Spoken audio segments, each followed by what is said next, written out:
라는 제목으로 설교하겠습니다. 안 되겠네요, 오늘. 네.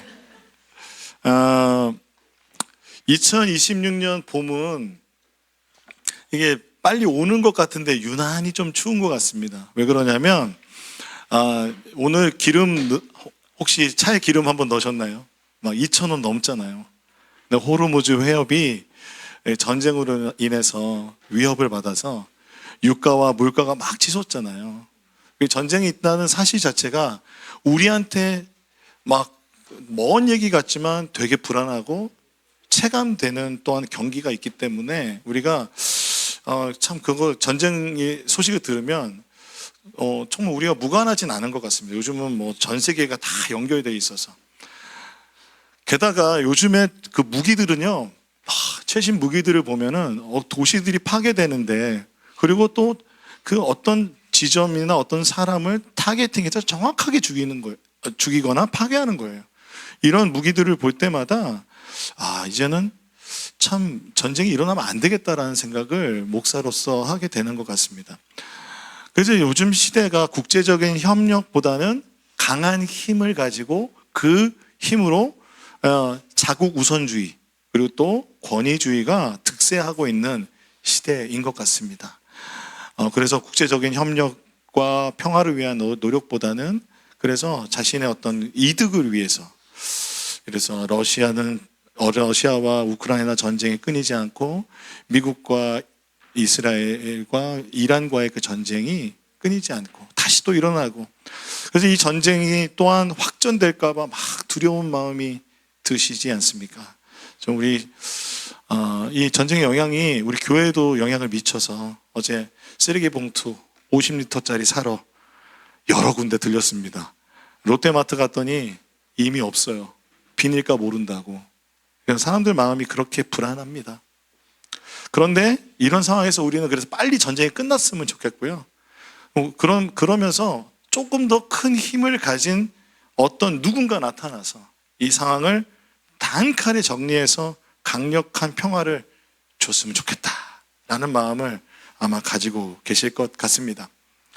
2000년 전에 그런 강력한 힘을 가지고 있었던 나라가 있었습니다. 그 나라는 로마입니다. 로마가 강한 제국을 이루고 나서 이렇게 얘기했습니다. 팍스 로마나. 이 팍스 로마나는 로마의 평화라는 뜻인데, 고대 로마가 이 세계를 지배하면서 표면적으로는 이 전쟁이 종식됐다라고 말하면서 팍스 로마나를 통해서 전 세계에 도로를 만들고, 그리고 그 도로를 통해서 군대가 언제든지 무슨 일이 생기면, 뭐 반란이 일어나면 언제든지 제압할 수 있도록, 그리고 아주 중요한 지역에는 로마 군대를 보내고 총독을 보내서 이렇게 다스리는 그런 강력한 시대였습니다.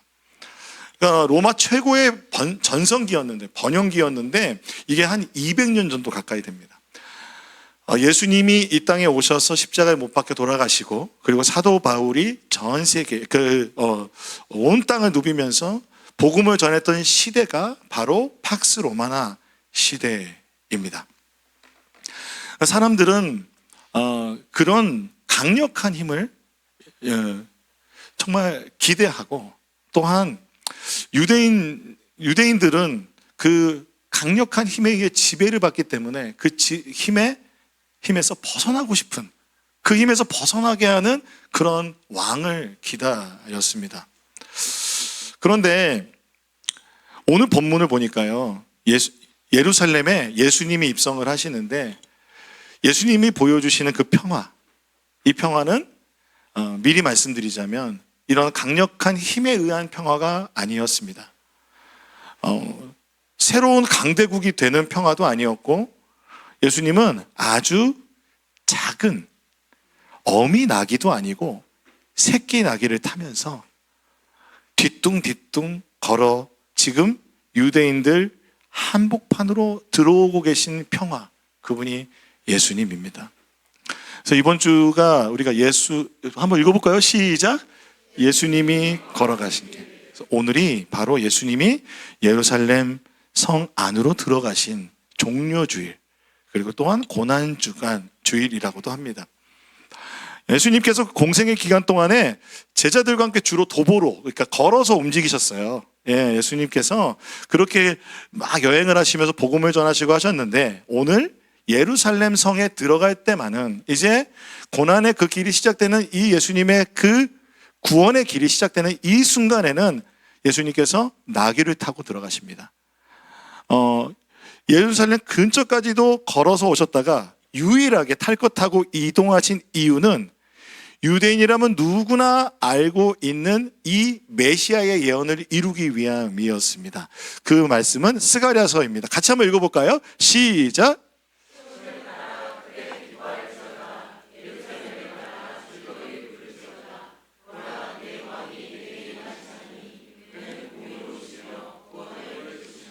겸손하여서 나귀를 타시나니 나귀의 작은 것 곧 나귀 새끼니라.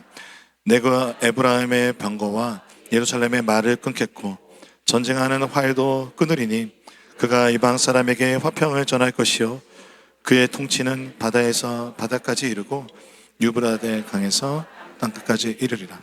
이 말씀은 스가랴라는 예언자가 하나님의 말씀을 대언한 것입니다. 이때의 시대는 어떤 시대냐면요, 그러니까 페르시아에서 이제 바벨론으로 포로로 끌려갔다가 페르시아에서 이제 너네 나라로 돌아가라라고 이제 그 칙령이 내렸어요.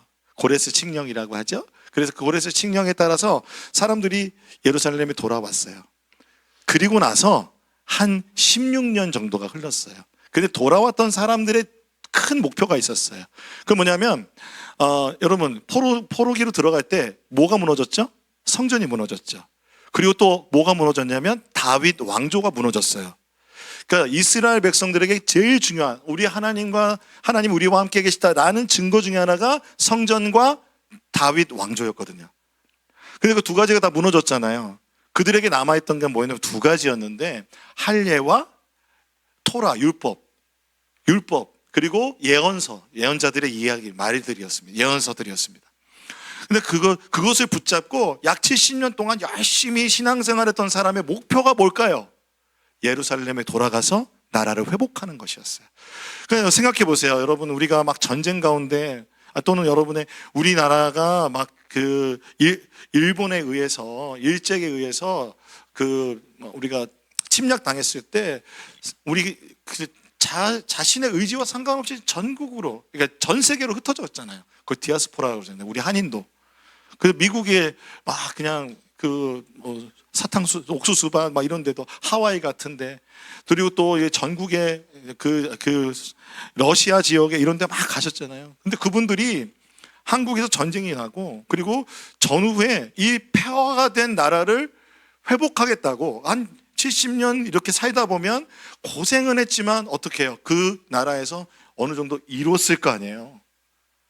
재산도 생기고 사회적으로도 그리고 경제적으로도 정치적으로도 성공했던 사람들 중에서 나라를 구하고 나라를 회복하겠다고 오는 사람들이 있다는 거죠.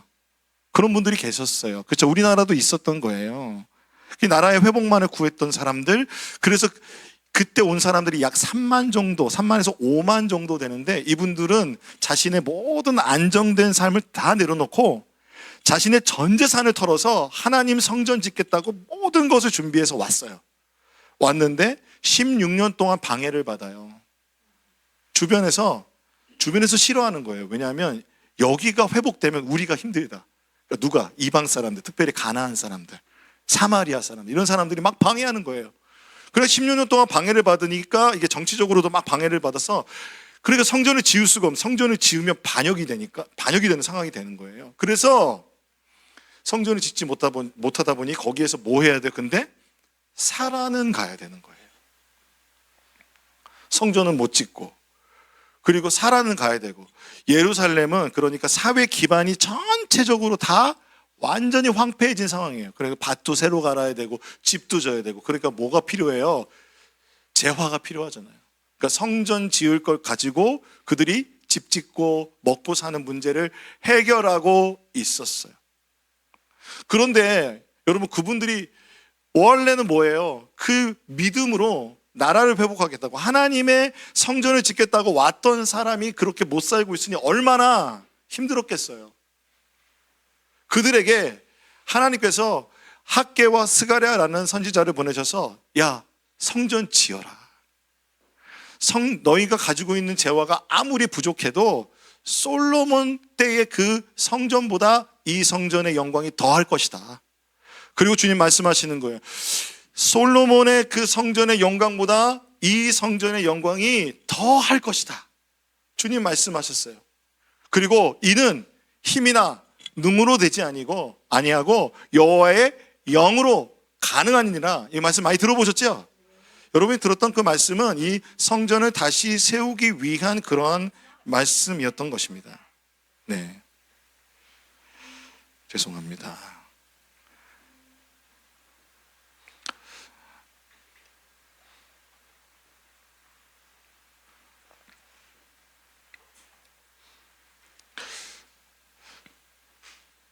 그래서 드디어 완성한 것이 스룹바벨의 성전이었어요. 근데 스룹바벨 성전은 굉장히 초라했고요. 초라하고, 그리고 솔로몬 시대에 있었던 예전에 그 조상들에게 들었던 하나님의 구름의 영광과 그 아름다움, 그 하나님께서 함께 하시는 임재가 그 표적이 없었어요. 그러니 유대인들에게 마음에는, 이 성전의 영광을 회복할 사람, 그리고 이 성전, 그 솔로몬과 같은 왕이 와서 다시 다윗과 같은 나라를 세우는, 그런 강력한 나라를 세우는 그런 왕을 기다린 거예요. 아직 그 메시아가 오지 않았다라고 생각하면서 기다렸어요. 예수님 당시에는 성전이 헤롯 성전으로서 이게 엄청나게 증축되고 있었거든요. 마치 그 스페인에 있는 지금 성당이 막 지어지고 있는 것처럼 되게 오랜 시간 동안 솔로몬 성전보다 엄청 몇 배 더 큰 그 성전을 짓고 있었어요. 그런데 왕이 누구예요? 이방 사람, 에돔 왕이에요. 헤롯 왕인 거예요. 그러니까 유대인들의 마음은 뭐예요? 자, 이제 이 성전을 통해서 하나님께 영광 올려드리고 나라를 회복할 메시아를 뭐하고 있어요? 기다리고 있는 거예요. 그런 상황에서 스가랴서 말씀은 그때, 그러니까 성전이 지어질 때 누가 와요? 왕이 온다는 거예요. 낙이 타고. 이 낙이 타고 오는 왕이 왜 중요하냐면요, 솔로몬이 열왕기상 1장 38절 40절에 보면 그가 왕이 될 때 노새를 타고 입성해요. 누구의 노새? 다윗의 노새. 그러니까 노새가 낙인 거예요. 제가 읽어드릴게요. 제사장 사독과 선지자 나단과 여호야다의 아들 브나야와 그렛 사람과 블렛 사람이 내려가서 솔로몬을 다윗 왕의 노새에 태우고 인도하여 기온으로 가서 제사장 사독이 성막 가운데서 기름 담은 뿔을 가져다가 솔로몬에게 기름을 부으니, 기름을 부은 자가, 기름 부음 받은 자가 메시아라는 거예요. 그 뜻이 기름 부음 받은 자예요. 기름 부음을 받으니 뿔나팔을 불고 모든 백성이 솔로몬 왕은 만세수를 하옵소서 외치고, 40절에 모든 백성이 그를 따라 올라와서 피리를 불며 크게 즐거워함으로 땅이 그들의 소리로 말미암아 갈라질 듯했다. 그러니까 솔로몬 왕이 될 때 얼마나 즐거워했는지 그들의 소리가 땅이 갈라지듯 했다는 거예요. 그러니 이 말씀대로 다윗의 자손이 드디어 스가랴 말씀에 약속된 솔로몬 같은 왕이 나타나서, 그래서 그 다윗과 같은 나라, 솔로몬 같은 나라를 회복하고, 그리고 그 솔로몬이 성전을 지었잖아요. 그 성전을 봉헌하는 일이 있겠구나. 그래서 그들이 외치면서 호산나, 다윗의 자손이여 호산나 호산나 라고 외치며 그들이 환호하고 있는 것입니다. 이 호산나라고 외쳤던 것은 무엇입니까? 유대인들이 외쳤던 호산나는 구원해 주소서라는 뜻이에요. 구원해 주소서, 구원해 주소서. 우리를 구원하소서라고 외치는 거예요. 그들의 구원의 외침은 무엇입니까? 지금 로마의 압제로부터 우리를 자유케 해 주소서. 그리고 하나님의 나라, 그리고 다윗 왕조를 회복하고 하나님의 나라를 회복하소서라는 것입니다. 이러한 소망이 얼마나 컸냐면요, 그들은 초막절이라는 절기마다 제단을 돌면서 호산나 호산나 호산나 호산나, 우리를 구원하소서, 우리를 구원하소서 라는 것입니다. 그런데 6월절에 예수님이 저 사람이 메시아인가 싶었던 그 사람이 그 나귀를 타고 예루살렘으로 입성하는데 스가랴 말씀을 똑같이 이루고 있는 거예요. 그러니까 사람들이 호산나 호산나 외치면서 드디어 이 말씀이 이루어지는구나 라고 생각하면서 그들의 마음 가운데 전심으로 그들이 외치면서 온 성이 소동이 일어났을 것입니다. 그런데 여러분, 그들의 마음이 어디에 있었습니까? 그들의 마음이 어디에 있었습니까?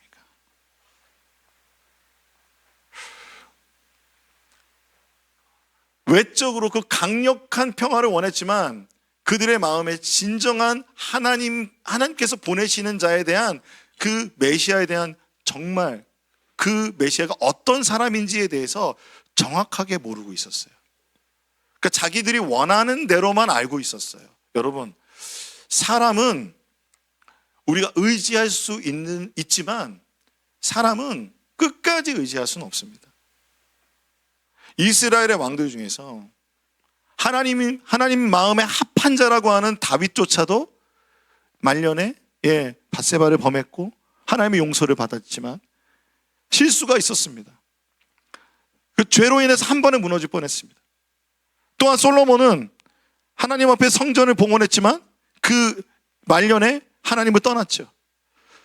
북이스라엘과 남유다가 나눠진 이유가 솔로몬의 죄 때문이거든요. 그리고 나서도 북이스라엘과 남유다에 하나님 마음에 합한 왕은 5손가락 안에 들 정도였어요.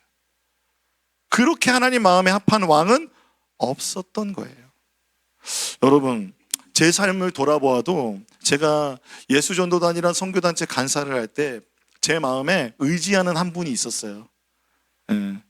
그 간사님은 탁월한 찬양 인도자였어요. 내가 그 간사님만 따라가면 난 정말 성공한 찬양 인도자가 될 수 있을 거야. 그런데 하나님께서 저를 제 의지와 상관없이 천안으로 내려보내셨습니다. 그래서 맨날 그분한테 전화해서 형님, 언제 저를 올려보내 주실 거예요? 형님, 때가 되면 저를 서울로 보내주세요. 그러다가 티코 뒤집어졌거든요. 티코 타고 막 가다 티코 뒤집어진 거예요. 티코 뒤집어져서 이제 서울에서 이제 병원에서 입원해서 치료받고 있는데 그 대학생 형님들이 다 오셔가지고 야, 고생해. 막 약간 조직 같아. 아야, 고생했다. 이제 서울로 올라와야 쓰겄어잉? 이렇게 하는 것처럼 그렇게 말씀을 하시는 거예요. 그래서 드디어 이제 내 고생은 끝났구나. 그런데 이제 아는 그 친구 목사가 우리가 이렇게 고난에 당할 때마다 얼마나 이 땅에 우리를 보내신 하나님의 뜻이 확실한지 몰라. 막 이런 얘기 하는 바람에 제 마음에 거기에 아멘 해버려서 천안에서 되게 오랫동안 그 이후로도 몇 년 더 사역을 하게 되었습니다. 근데 돌아보면 누군가 내가 의지하고자 하는 사람을만을 바라볼 때 하나님께서 그 시선을 계속해서 하나님께로 돌리도록 저를 그렇게 훈련하셨어요. 그런데 사실 우리는 우리가 의지하고 바라볼 만한 어떤 사람, 단체, 나라, 강력한 힘을 원하는 게 사실인 것 같아요. 그래서 우리가 주일날 이렇게 주님 앞에 예배할 때도 예수님께 외치는 그 열망이 정말 우리의 삶의 그런 모든 상황들을 다 이렇게 정리해 주시는 그 우리가 생각하는 그 편안, 평화, 그거를 생각하면서 예수님께 예배할 때도 솔직히 있잖아요. 예수님께서는 사실은 그러한 그 유대인들의 열망을 알고 계시면서도 스가랴 말씀을 그대로 이루시면서 그리고 그들의 호산나 외치는 그들의 환영을 받으시며 예루살렘에 입성하셨습니다. 근데 이 입성하심은 유대인들이 외치는 그것과는 바람과는 전혀 다른 거였어요. 뭔지 아시죠? 마태복음 20장 17절에서 19절 말씀입니다. 같이 한번 읽어보겠습니다. 시작.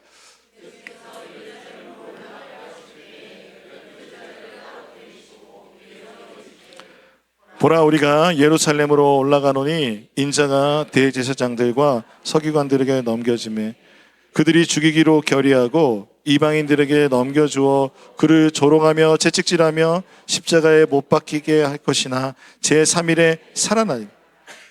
이 말씀을 제자들에게 여러 번 말씀하셨어요. 성경에 보면 3번이나 말씀하셨대요. 제자들은 이 말씀을 기억 못해요. 예수님이 예루살렘에 들어가는 거는요, 고난의 발걸음이에요. 예수님은 우리가 방금 읽었던 말씀을 이루기 위함이에요. 사랑하는 제자 유다의 배신으로 대제사장과 서기관에게 잡혀서 넘겨지시고요, 그들에게 사형 선고를 받아서 이방인 빌라도에게 넘겨져서요, 로마 군인들에게 조롱받고 십자가형을 받으셔서 십자가에 못 박혀 죽게 되는 죽음의 길입니다. 물론 죽음의 길을 지나 주님은 부활하십니다. 하지만 주님은 이 십자가의 길, 쉽지 않은 십자가의 길을 걸어가야 되심을 알고 계셨어요. 그러므로 예수님께서 들어가시는 이 회중들의 환호는 왕의 입성이 아니라 예수님께는 나의 장례를 위한 행렬이라고 생각되지 않으시겠습니까? 그 행렬을 지나 주님이 고난을 지나 우리에게 이루고자 하시는, 우리에게 원하시는 그 구원과 평화는 이방 사람들에게까지 전해지며 힘으로 되는 것이 아니라 활과 말을 꺾는, 그러니까 무력을 꺾는, 무력으로 이루어지는 것이 아니라 예수님이 십자가에서 이루어 주시는 평화입니다. 그리고 그 통치는 땅 끝에서 땅 끝까지 이루어지는 우주적인 통치가 될 것입니다. 근데 그것은 고난의 길, 겸손의 길이에요.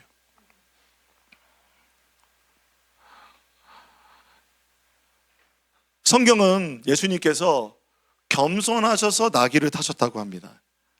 우리는 겸손하다 그러면 성격이 너무 좋아요. 그래서 예수님이 착해서 나귀를 타신 것. 예수님께서 너무 겸손해서, 예수님 어떻게 보면 예수님이 되게 연약한 분 같아요. 예수님이 십자가 고난을 당하실 때 보면 아무 말씀도 하지 않으시고, 예수님께서 그렇게 그냥 막 주위에서 막 박해하고 막 그래도 막 화도 내지 않고 막 그런 사람 있잖아요. 우린 그런 사람들을 보고 겸손하다, 온유하다라고 말하는데, 여러분, 성경에서 온유는 그런 뜻이 아닙니다. 온유는 어떤 뜻이냐면요, 그러니까 무서운 야생 동물이 조련된 거예요. 훈련된 거예요. 여러분 상상해 보세요. 지금 여기 제 옆에 사자 한 마리가 딱 있어요. 사자 한 마리 딱 있는데 일어서, 그러면 탁 일어서요. 팔 들고, 그리고 고양이한테 하듯이, 그럼 막 그르릉 거리면서 사자가 저한테 있다고 생각해 보세요. 여러분, 그렇다면 이 사자는 여러분 위협이 되지 않죠. 또한 온유라는 단어를 설명할 때 가장 많이 쓰는 표현 중에 하나가 뭐냐면 길들여진 야생마. 야생마를 길들일 때는요, 목숨을 내놓고 해야 돼요. 그런데 야생마가 한번 길들여진 다음부터는 천리를 같이 갈 수 있는 거죠. 천리를 함께 전쟁을 할 수 있는 그런 말이 되는 것이죠. 예수님께서 힘이 없어서, 능력이 없어서 이렇게 연약한 모습으로 가시는 것이 아니라, 예수님은 창조주이시며 만왕의 왕이시며 먼 우주의 가장 뛰어난 분이심에도 불구하고 겸손하셔서 하나님의 말씀을 그대로 이루시는 것입니다. 구약에 예언된 하나님께서 이루시고자 하는 그 말씀 그대로 이루시기 위하여 오늘 그 고난의 길을 걸어 가시는 것입니다. 칼과 활과 같은 무력의 힘을 통하여 전쟁에 그치게 하는 그런 평화가 아니라, 그것은 예수님께서 마치 장래 행렬과 같은, 그러나 그것은 오늘 팍스 로마나가 아니라 팍스 크리스티, 즉 예수님께서 희생을 통하여 이루어 주시는 그 평화를 주시기 위한 예수님의 발걸음인 것입니다. 예수님께서 주시는 평화는 그러므로 세상이 주는 평화와는 다른 것입니다. 예수님은 약한 곳에서, 약한 데서, 가장 고난받는 곳에서 주시는 평화이기 때문에 세상이 주는 편안과 다른 것입니다. 세상이 주는 힘을 통한 것이 아니라 우리 내면의 가장 깊은 곳에 있는 그 불안까지도, 그것까지도 다스리시는 참된 평화를 주시는 그 예수님. 그래서 예수님 말씀하세요. 내가 주는 평화는 세상이 줄 수도 없다. 왜냐하면 세상의 힘으로는 줄 수 없는 평화예요. 세상이 빼앗을 수도 없다. 왜냐하면 세상은 이 평화를 빼앗을 힘이 없어요. 왜냐하면 예수님은 하나님이시기 때문에. 예수님이 이루신 이 평화는 세상이 빼앗을 수 없습니다. 예수님 선포하셨어요. 그래서 이 평화를 주시기 위한 그 희생의 길은 예수님께서는 스가랴서 9장 11절 12절을 이루기 위함이십니다. 스가랴서 9장 11절 12절 말씀 같이 한번 읽어보겠습니다. 시작. 또 너로 말하지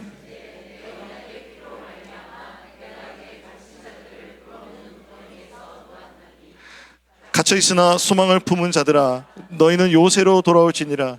내가 오늘도 이르노라. 내가 내게 갑절이나 갚을 것이라. 예수님께서 이루시는 그 평화는 무엇을 통해서 이루어지냐면 언약의 피로 이루어지는 것입니다. 언약의 피로 말미암아 이루어지는 평화는 뭐라고 말씀하십니까? 내 갇힌 자들을 물 없는 구덩이에서 놓았나니. 예레미야서 말씀이 그렇죠. 이렇게 말씀하십니다. 너희가 생수에 근원된 나를 버린 것, 그것이 가장 큰 죄다. 나를 버린 것뿐만 아니라 그 만족하지 못할, 그리고 둑이 터진, 곧 말라 비틀어져 버릴 그 웅덩이에서 마시고 있는 것이라. 주님이 그렇게 안타까운 말씀으로 우리에게, 그 이스라엘 백성들에게 말씀하셨고 우리에게 말씀하십니다. 여러분, 우리는 둑이 터진 그러한 밑빠진 독과 같은 존재들이죠. 채워도 채워지지 않고 우리의 마음속에 그 만족이 없습니다. 그래서 말라 비틀어진 갇힌 우리의 영혼, 그래서 물 없는 구덩이 같은 우리에게 예수님이 오셔서 생수의 강이 되시고 생명의 양식을 주시는 그 놀라운 일을 무엇을 통해서? 언약의 피를 통해서. 세상의 힘이 아니라 언약의 피를 통해서 우리에게 주시기 위해 오늘 이 고난의 길, 십자가의 길을 걸어가시는 것입니다. 저는 이번 주 고난주간을 이 관점으로 설교를 할 겁니다. 그래서 오늘 예수님의 길, 예수님이 걸어가신 이 길이, 내일 제가 설교할 때는 성전에서 그러면 예수님이 이루고자 하신 건 무엇이었는가?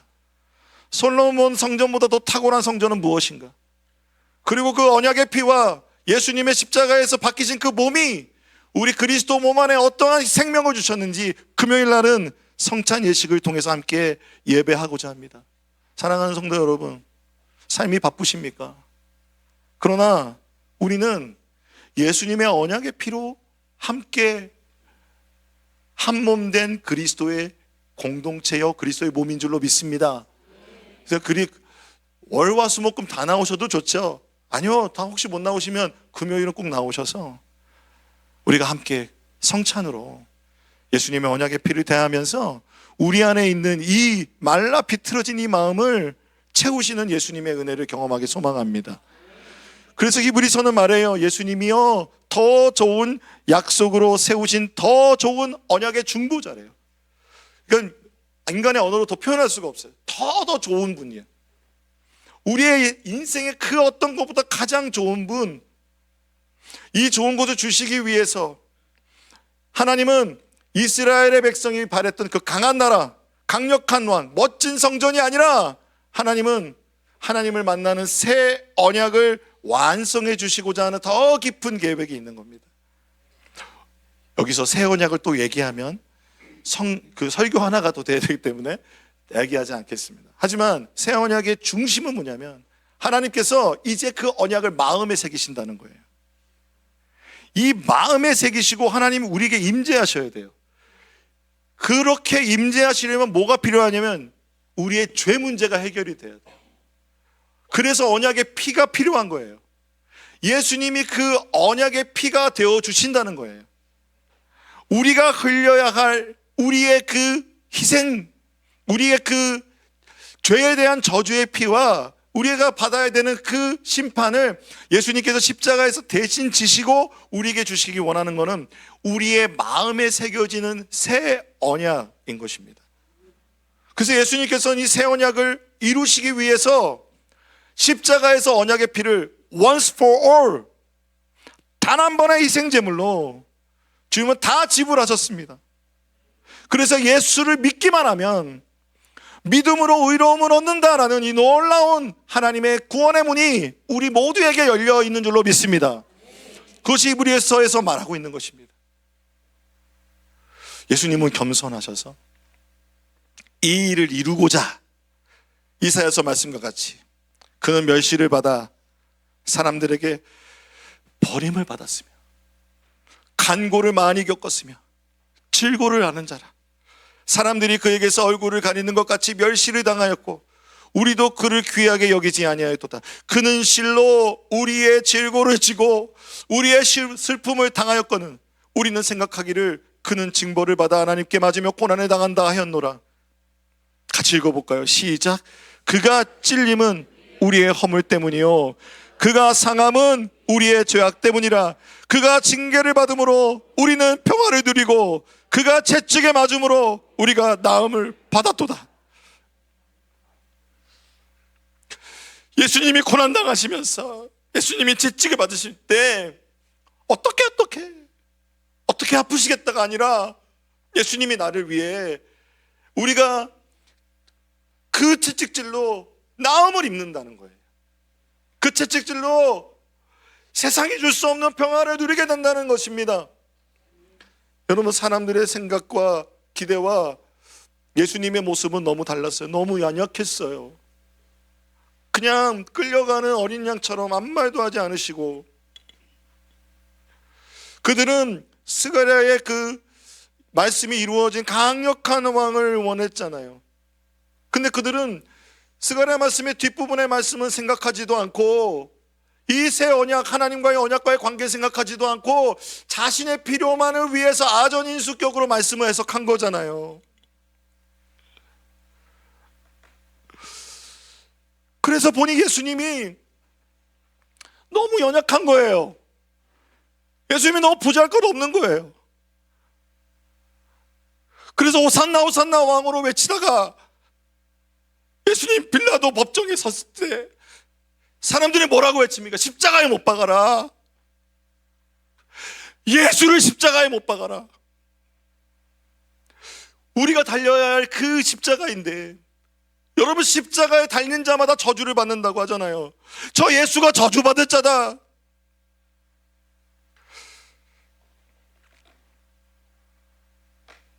근데 예수님 그렇게 그들이 변할 줄 아셨어요. 여러분, 예수님 우리가 그렇게 변덕이 죽을 듯한 줄 아세요. 그래도 주님은 우리를 사랑하셔서 우리를 구원하시기 위해서 우리에게 세상이 줄 수 없는 나음을 주시고 평화를 주시기 위해서 십자가를 지셨습니다. 끝까지 지셨습니다. 멸시와 모욕을 끝까지 참으시고 죽기까지 순종하셨습니다. 여러분, 저보고 죽기까지 순종하면서 교회를 지키라고 그러면 전 못할 것 같아요. 그러나 예수님은 자신의 목숨을 내어놓고까지 십자가에서 다 물과 피를 쏟으시면서, 그 언약의 피를 다 쏟으시면서 우리에게 나음을 입게 하셨습니다. 사랑하는 성도 여러분, 예수님은 부활하셨습니다. 예수님은 더 이상 약한 분이 아닙니다. 예수님은 왕 되신 분입니다. 예수님은 우리가 지금 우리의 모든 삶을 통해서 주님의 가장 내 삶 가운데 모든 것을 들여서 다 섬길 만한 왕이십니다라고 고백하기 합당한 분이십니다. 왜냐하면 우리를 위해서 다 주셨거든요. 여러분, 그 누가 여러분을 위해서 그렇게 다 준 사람 있습니까? 물과 피를 다 쏟기까지 다 준 사람 누가 있습니까? 우리 예수님이 그렇게 하셨어요.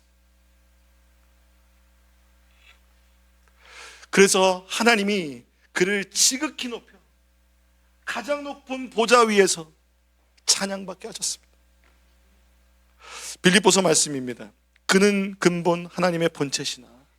같이 읽어볼까요? 시작.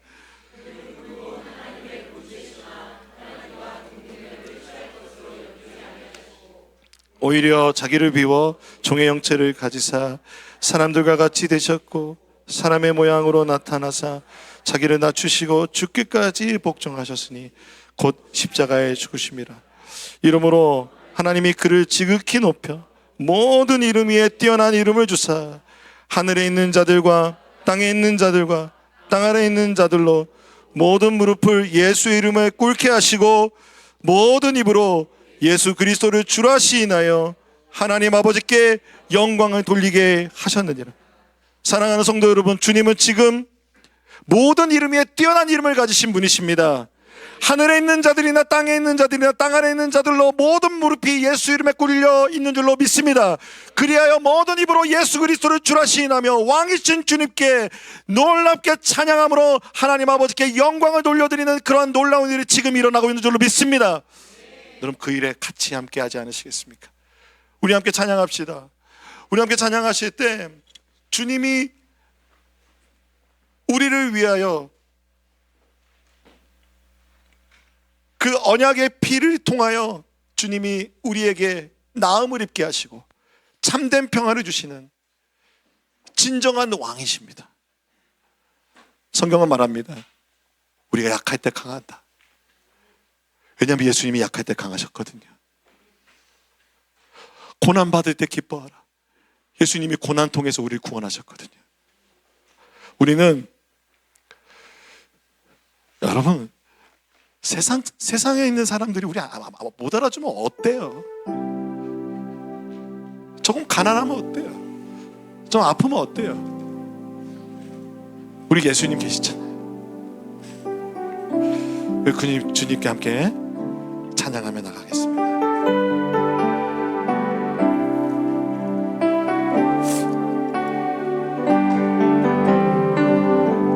모든 능력과 모든 권세 모든 것 위에 뛰어나신 주님 세상이 증량할 수 없는 지혜로 모든 만물 창조하셨네. 모든 나라와 모든 보좌 이 세상 모든 경이로움보다 이 세상 모든 값진 보물보다 더욱 귀하신 나의 주님. 십자가 고통당한 삶 버림받고 외면당하셨네. 짓밟힌 장미꽃처럼 나를 위해 죽으셨네. 한 번 더 고백합니다. 모든 능력과 모든 권세 모든 것 위에 뛰어나신 주님 세상이 증량할 수 없는 지혜로 모든 만물 창조하셨네. 모든 나라와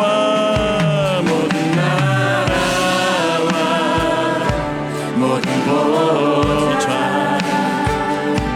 이 세상 모든 경이로움보다 내 주님 이 세상 모든 값진 보물보다 더욱 귀하신 나의 주님 십자가 고통당하사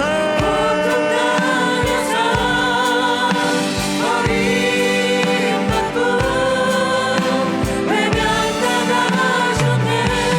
짓밟히기 장미꽃처럼 나를 위해 죽으셨네.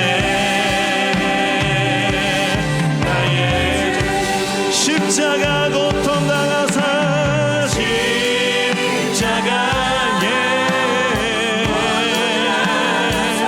버림받고 외면당하셨네. 짓밟힌 장미꽃처럼 나를 위해 죽으셨네. 나의 이 시간 함께 기도하길 원합니다. 여러분, 우리가 예수님 왜 믿습니까? 우리가 예수님 왜 믿습니까? 우리는 가끔 예수님께서 정말 강력한 왕이 되기를 바랄 때가 너무 많지만 이미 예수님이 십자가에서 모든 것을 이루셨고 주의 성령이 우리 안에 계십니다. 우리가 오늘 그런데 우리는 그 예수님이 연약하다고 느낄 때가 너무 많은 것 같아요. 하지만 오늘 말씀을 통해서 예수님이 나의 왕이십니다. 예수님이 나의 인생의 그 누구도 해결해 줄 수 없는 그 가장 깊은 죄의 문제, 내 인생의 가장 깊은 영적인 문제까지도, 그 생명의 문제까지도 죽음을 이기신 그 주님의 나의 왕이십니다.